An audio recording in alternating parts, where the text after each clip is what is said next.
Bonjour à vous, chers choisis de Jésus.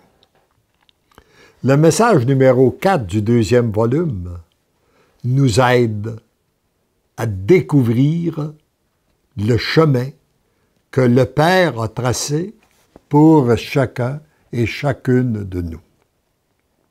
Mon tout petit, j'ai une grande fierté, celle de te voir avancer sur le chemin que le Père a tracé pour toi. Il s'agit du chemin qui te conduit à la sainteté, à la plénitude de l'amour.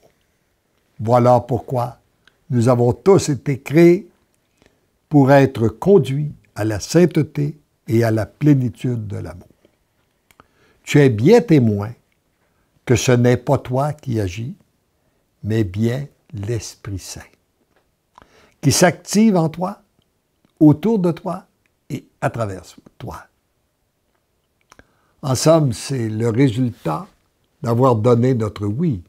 Le seul mérite que je peux avoir dans cette œuvre-là, c'est d'avoir donné mon oui. Tout le reste, c'est le Seigneur qui l'a fait. Ensemble, remercions le Père qu'il en soit ainsi.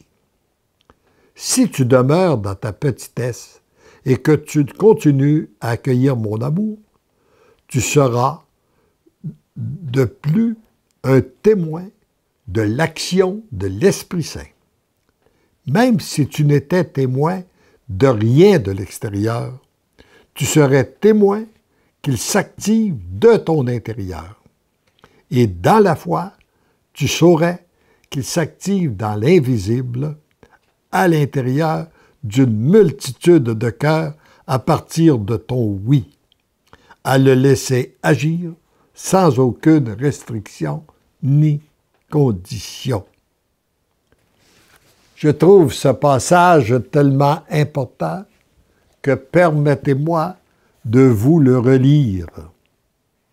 Même si tu n'étais témoin de rien de l'extérieur, tu serais témoin qu'il s'active, c'est-à-dire l'Esprit Saint, s'active de ton intérieur. Et dans la foi, tu saurais qu'il s'active dans l'invisible.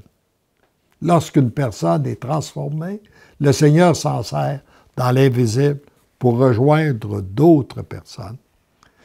Qu'il s'active dans l'invisible à l'intérieur d'une multitude de cœurs à partir de ton oui, à le laisser agir sans aucune restriction ni condition. Laisse-toi guider par ma main. Tourne ton regard vers le Père. Contemple avec moi sa tendresse de t'utiliser alors qu'il pourrait bien agir seul. Oui, Dieu notre Père n'a pas besoin de nous. Il veut nous utiliser pour nous combler de son amour.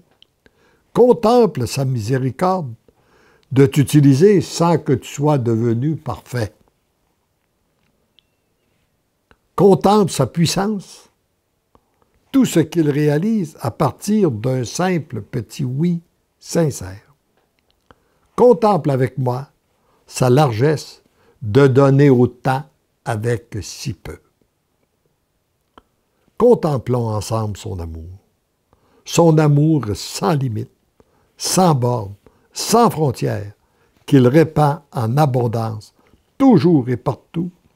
Dès qu'il y a une petite ouverture, je dirais une fissure, tellement il est désireux de combler ses enfants de la terre pour en faire une terre nouvelle.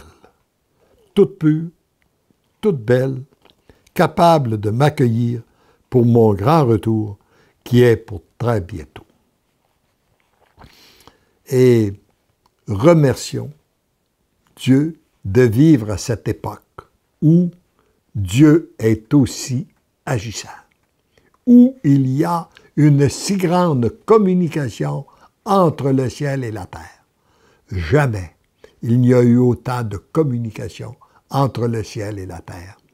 Et il est normal, parce que la terre doit être transformée, le règne de Dieu doit s'établir sur cette terre, et pour que l'amour circule sur cette terre, il doit bien être transformé, il doit être en communion avec le ciel. C'est là où l'amour circule et qu'il doit descendre sur la terre. C'est pourquoi le temps presse à donner tes oui sans condition, à le laisser agir, à se reconnaître petit et à accueillir son amour. Tendrement, je t'aime. Heureux sommes-nous d'avoir cette espérance que nous sommes à l'aurore de la plus belle des histoires du monde, celle où Jésus va revient sur cette terre pour nous combler de la paix, de la joie et de l'amour. Amen.